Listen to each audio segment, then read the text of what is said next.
When a federal ICE agent shot Renee Nicole Good, the justification machine started almost instantly. The victim was labeled a threat. Her death was framed as tragic but necessary. This reflex, she's to blame herself, is painfully familiar to me as a journalist from Russia and to anyone who remembers how the Kremlin and the state-aligned media there explained a lot of different events. And one of the brightest examples for me was the crackdown on protests at Moscow's Bolotnaya Square. So after the tragedy in Minneapolis, we all saw those comments. She shouldn't have obstructed ICE. Why was she blocking the road? If they shot, they had a reason. She made a bad choice. Language did the work. The victim was no longer a person who had been shot, but an abstract threat, or at least just a stupid person who didn't know how to behave when ICE officers stopped her. So why does that remind me of Putin's Russia? On May 6 of 2012, tens of thousands marched in Moscow against Vladimir Putin's return to the presidency, planning to end at Bolotnaya Square.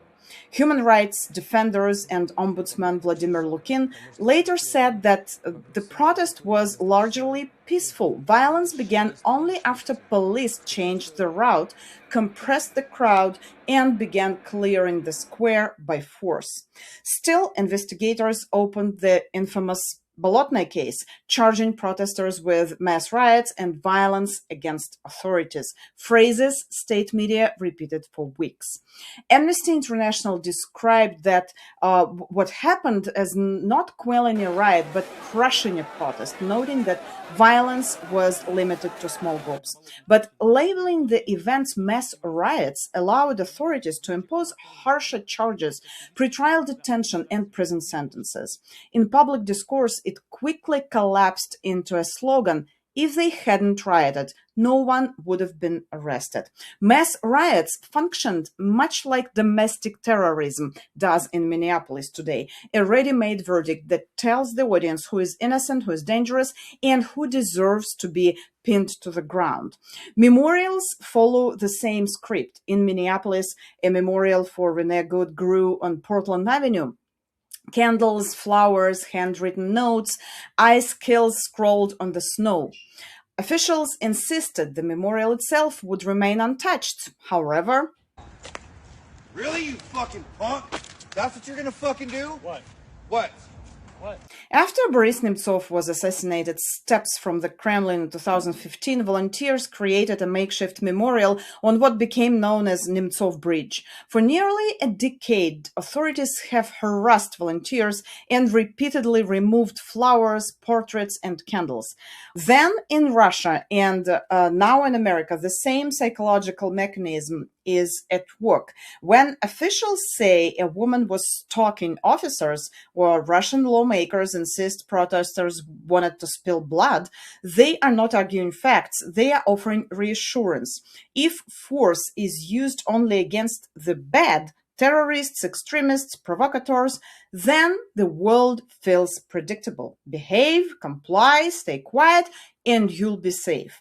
From this grows the everyday logic: there is no smoke without fire. In Russia, a journalist arrested, there must be a reason. An activist jailed, he crossed a line. I can't tell you how many times I've heard from my friends and colleagues in Russia, well, they got arrested, beaten up because they broke the law. You see, nothing happens to us because we don't do anything bad. Here, the logic is the same. Don't argue with police. Don't drive away. If she'd complied, she'd still be alive. Different accents, same absolution for the person who pulled the trigger. I would say it's some sort of self-protection. To accept that someone can do everything right and still be shot or imprisoned means admitting it could happen to you. The destruction of memorials completes the cycle. Justify the violence, then erase the trace. Whether it's Minneapolis police dismantling a vigil or Moscow riot police clearing Nemtsov Bridge, the message is identical. The victim does not deserve remembrance. From Moscow, it's tempting to say, that's America. From the US, it's easy to dismiss Bolotnaya as authoritarian Russia. Yet the language is nearly interchangeable: mass riots, domestic terrorism, threat to law enforcement. The premise is the same. The state does not make mistakes. The victim is always at fault. The sequence repeats itself: kill, blame, contain, erase. And the warning to everyone watching is unmistakable. There is an old Russian joke. People are loaded into freight cars. Someone asks, "Excuse me, do you know which concentration camp are they taking us to?" The neighbor replies, "I don't know. I'm far from politics." That's how justification works. It always feels like someone else is being taken until it isn't.